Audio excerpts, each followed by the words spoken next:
Good afternoon. Welcome to Family Health Matters. I'm your host, Wendy Bridgers, and we are here on Awesome Radio 107.5 FM and 1570 AM on Awesome Radio. You can also find us on Awesome Radio Facebook page and Awesome Radio YouTube. So go on there, search it, and look for Family Health Matters or Wendy Bridgers and watch our segment. It'll be up there and posted. So every time we do something, just like it so that you can continue to see what we're doing here because we know that the health of our families matter. So today I have with me a real familiar face, has been really faithful with being with Family Health Matters, and Maya Pittman. I really appreciate you and all that you do and your wealth of knowledge that you share with us and with the community and with our private communities. I do appreciate you.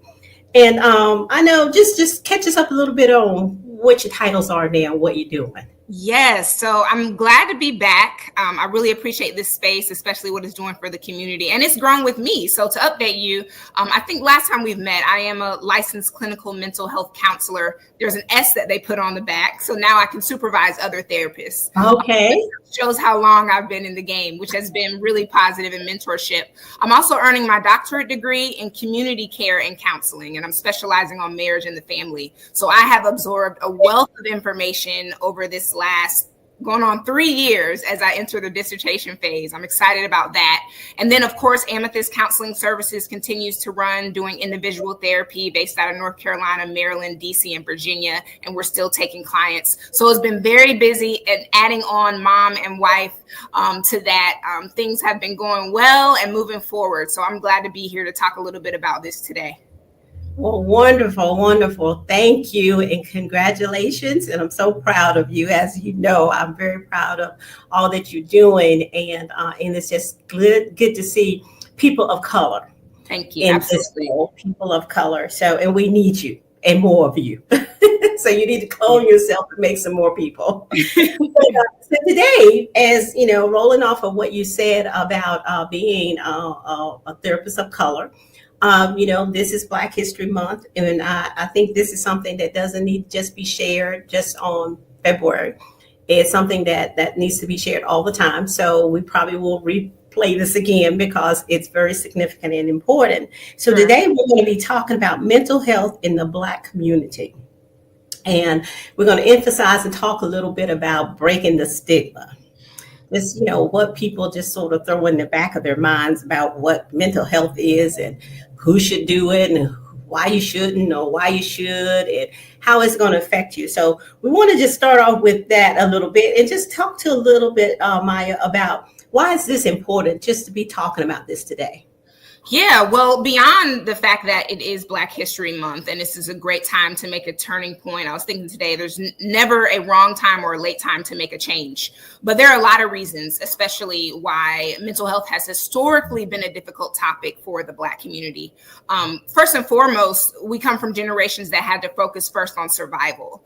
And if you look back at our history in this country, especially with slavery, we got many things, but one of the things that we did not get was the rehabilitation based on what we experienced as a result of slavery. So now you've got this historical context of generations of people just trying to move and make it and survive. And mental health could sometimes pale in comparison to that. So that's number one. We come from a history that did not really highlight our necessity to focus on mental health as an act of survival. The other thing is because of that, we are seeing men and women in the Black community and even children, unfortunately, as being an adult and being strong and powering through. And so what this unfortunately means for a lot of us in the Black community is if it's not about moving forward, we don't talk about it. So it silenced us in a sense that if we talk about some of the ways in which we're challenged, it somehow gives this this notion that we're weak. It somehow gives this notion that we're not going to be able to make it and move forward. And the Black community, we have thrived on hope, and we will continue to do that. So that's another reason why the stigma has been so strong, trying to keep this expectation of showing strength and moving forward. But things have changed, and we're at a time now where mental health is continuing to gain steam. And although we have a long way to go, that stigma is still there. And so I'm hoping, Wendy, this conversation is important to kind of break the barrier and encourage us, especially as a community, to lean into that discomfort so that we can continue to survive by focusing on our psychological well-being. So now, with that being said, the stigma, what are some of the things that we see as far as the stigma is concerned? How are we, I don't know, this is word, stigmatized? I mean, what would you be looking for?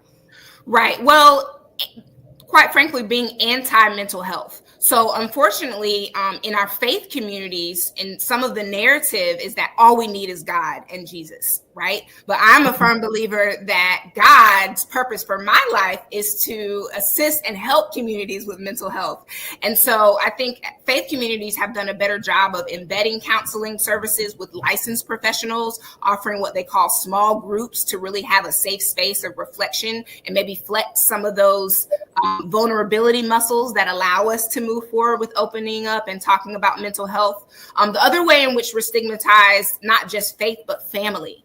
And so a lot of times in the Black community, being a culturally competent counselor myself, and hopefully this resonates with many people, our business stays in house, right? We don't tell our business, it doesn't leave this house. And that could be great from a privacy standpoint in some situations, but negatively that impacts mental health, because now you've got children, you've got mothers, you've got fathers who think, I can't go outside of this home for resources or help. Therefore, that mental health becomes stigmatized, because if I share this, if I open up, if I tell someone, I've now violated the boundary and the privacy of family. So stigma shows up there. And then if we go down again, more specifically, especially with young Black boys and Black men, it goes back to that weakness factor.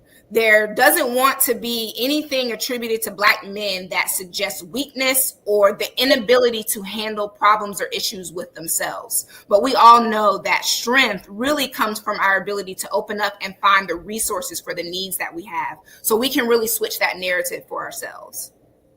Well, okay. Now, I agree with that. Now, you just made the last statement. We can really switch that.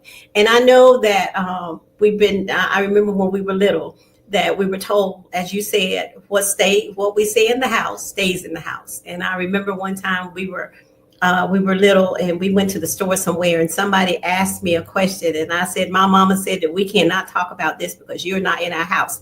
So now, with that being said, and even with when you were talking about our young men and being talked about as if they were weak, how do we break those stigmas or break that train of thought? How do we move forward? Absolutely. Two things come to mind for me. For one, leading by example. If we talk openly to our children about vulnerable topics in an age-appropriate way, it models for them that they too can open up and show vulnerability and talk to adults or talk to someone when they need help. The other way that we can break that narrative is to challenge the definitions of things, right? So historically, we may have a definition in our families or in our communities of what strength looks like. And rarely do those definitions contain reaching out for help as being a strength. But one of the things that I share with my clients and populations that I work with often is that our stress and our anxiety individually and as a community goes up the moment we feel like our needs, so what we need, what we have to do to navigate our problem, exceeds our resources. So in other words, we can put ourselves in a position where we think there's nothing that is available to help me with my problem, when that's just not true. And so we have to rework the definitions of things within our community. What does it mean or look like to be strong? What does it mean or look like to use the resources? And last but not least, we have to begin looking at our mental health along the same lines as our physical health. I feel like I've said that on this show before. Yeah, that's true. You know, if something happened in our homes right now and we fall or we get hurt, we immediately go to 911. There's no question, like, this is our personal business. We need help. can we look at our mental health that same way? Can we recognize that in addition now to 911, there's a 988 where if I feel like I'm in mental health distress, I can dial that as well. And now we can link those two things more closely together and again, continue to kind of break down this stigma that mental health is not as significant, if not more, than our physical health. Awesome. That's good, because even and when you were talking about the conversation, what about the starting the talk at home? Changing the definitions, yes, but we got to get the definition started, right? Sure. And so what are those times that we can find as a family, because the show is Family Health Matters, that we can find ourselves actually having these hard conversations? Sure. And you bring up a good point. I'm in the thick of that right now with a 3-year-old who I can observe developmentally is experiencing emotional stress. But then as a parent, I'm realizing, wow, our children don't have the language. This is a whole, we don't just come out of the womb knowing what sadness is or what frustration is. And so by observation of our children, it helps us guide the conversation. If I sit back and I notice that my child is being upset about something, that's a great opportunity to interject and have a conversation and ask, hey, what are you feeling? Or, hey, it looks like you're feeling upset, or it looks like you're feeling sad. These small, seemingly insignificant conversations can begin to kind of input the language skills that our children need to even talk about their emotions and their feelings. And again, if we say things like angry and sadness out loud, it allows them to be more comfortable with using those words.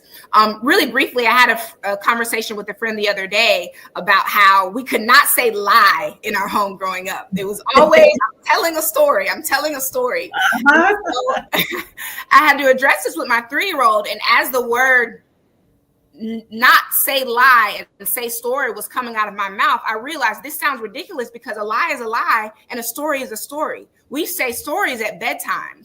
And so it was a major opportunity in my life to say, you know what, I have to change this narrative of what we're not supposed to say and think about the things that we are supposed to say so that I can equip my child with the language she's going to need to express herself.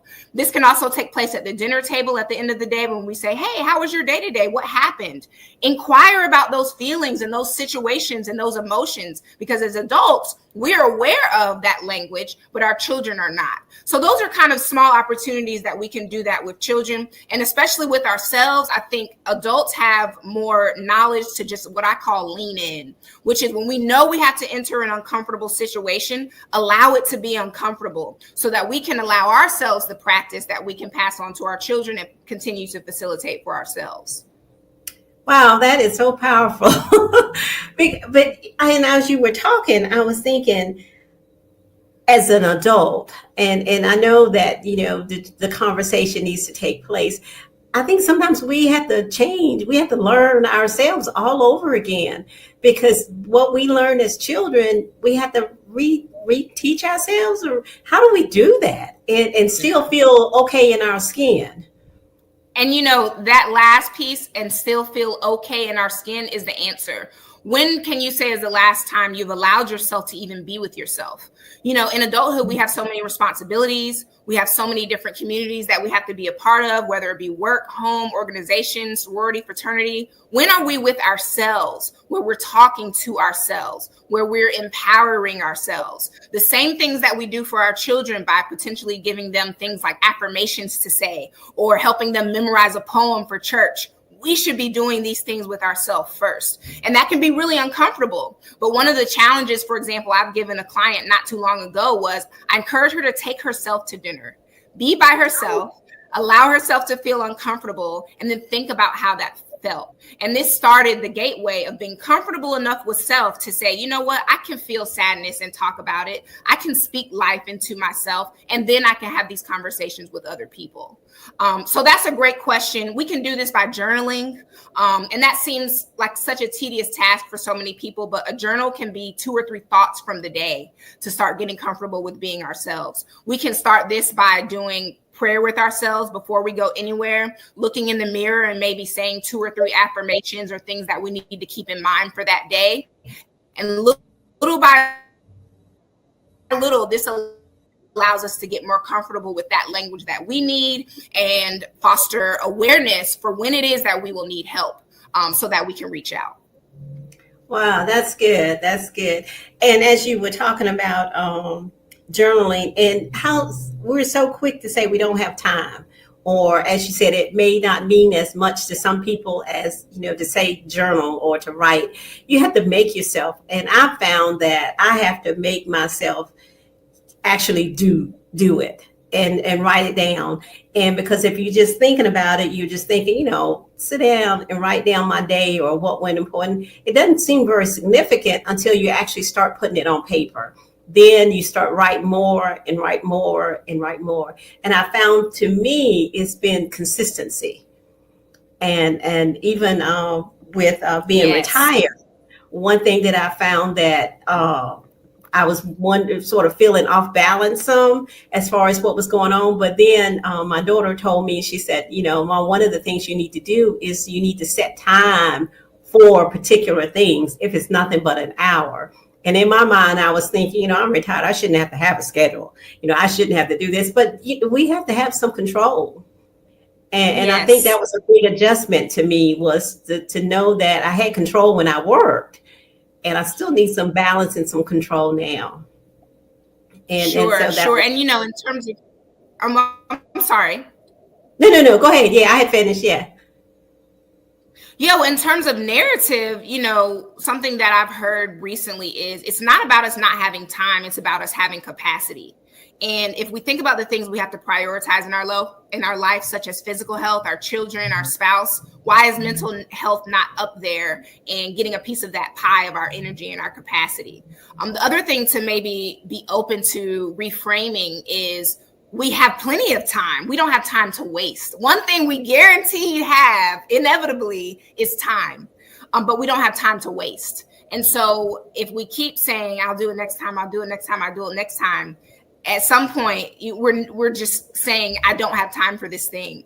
And so I think you're absolutely right. We have to be very intentional. We have to make time for these things. We have to add it into the priority list, like we add our families and like we add ourselves, like we add eating food, if we really want to see some results and changes. Yeah, that's true. And I want to get us to get into this thing that we talked about, race-based trauma. I want us to get in there, but I'm just like, well, why is it so hard, Maya, for us to feel that our mental health is a priority? And I'll probably ask you every time we talk, but why is it so hard is it just because we're just not used to it?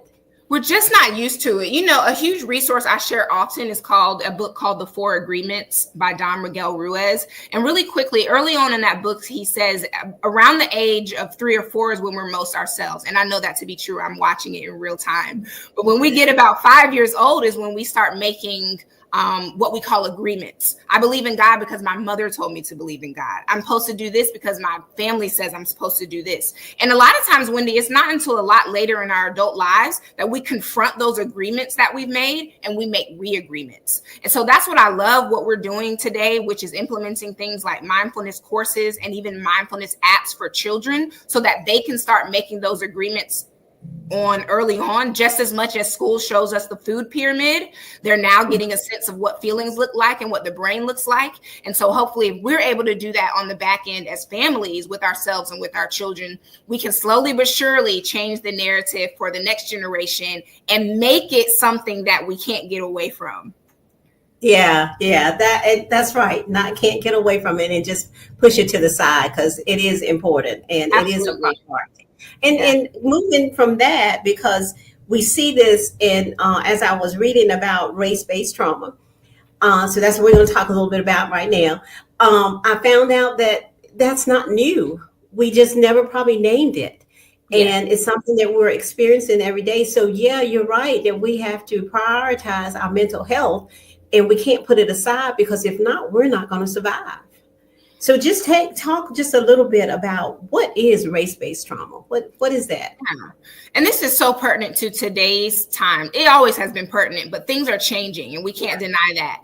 And race-based trauma is basically the emotional or psychological impact of experiencing racism, discrimination, prejudice in all forms, whether it be overt, whether it be subtle, whether it be systemic, institutional. There are little nuances, microaggressions, if you will, which are things that seem very, very small, but are aggressively an attack really towards our race. These things can be traumatic to experience day in and day out.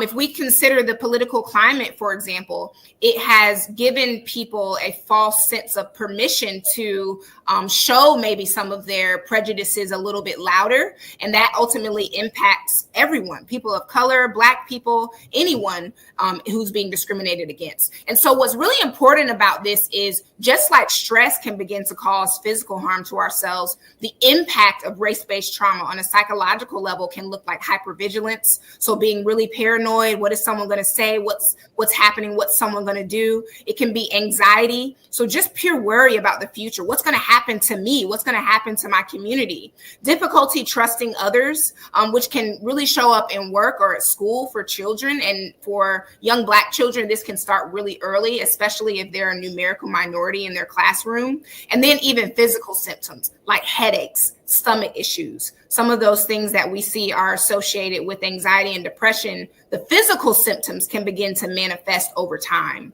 And so we can see here how racism really affects us. And if we aren't aware of it and we don't do something about it, we cannot safeguard ourselves against it and protect our mental health. Okay, so now you've given us some highlights of being able to recognize it, some of the things that you might see. So how do we, and you mentioned safeguard. What does that look like? How do we safeguard? We don't want to push it, like you said earlier, push it aside and act like it's not happening, which I think sometimes we do because it's easier to handle it that way. Sure. If we just say, well, they didn't mean it, or, it's not pertinent. So, but what are some things that we can do to safeguard it, but not keep it on the inside of us? Absolutely. I think the biggest thing, and this is a little off book and off clinical here, but I think especially with Black History Month and us as Black folks, we have to be in constant reminder of who we are. I don't see more joy, especially in children or in the churches, than around this time, because everyone's talking about how Black and how proud we are and how that feels good. And what it does is it impacts our self-concept, or how we feel about ourselves, so that we can walk in these spaces, not paranoid, but feeling confident and strong with what we know to be true about ourselves. So I think that's number one. The other thing is to address it. A lot of times when we're in situations, especially professionally or even at school, we don't want to rock the boat. And so if something has offended us, or if there's something that we have observed that is working against us, whether it be a prejudice or a discriminatory practice that we often see at the highest levels of institutions, for example, if we don't address those things, we're almost telling ourselves that they don't matter. We're almost telling ourselves that they're things to be ignored. But addressing it not only allows us to begin the healing process by validating our own feelings and observations, but it allows these institutions and these spaces to recognize, hey, we need support and resources for things like this, or we need to begin to be aware of this. And then the other thing, what I live and die by, is mindfulness. So the ability to really be present, to walk in the exact moment that we're in while challenging the really distressing thoughts of the past or worryful, anxious thoughts of the future. And we can do that by engaging in breathing activities. There are tons of apps just for mindfulness. There are things like Calm and Headspace that are more mainstream, but there's also things specifically for the Black community, such as Liberation, which is an app, or Therapy for Black Girls, which has a lot of resources. Amethyst Counseling Services, if you follow us on Instagram or you check out our website, we also have groups and things that are geared towards mindfulness. So those are just 3 things we can consider doing, but I think it starts with ourselves and reminding and recognizing that we are who we are, and that is a beautiful thing. Yes, we are who we are. That is a beautiful thing. So now we have to, we got 4 minutes. Okay. So now, healing and not becoming angry. and just we got just a little bit of time. Just how do we start healing and Yeah. not just be angry?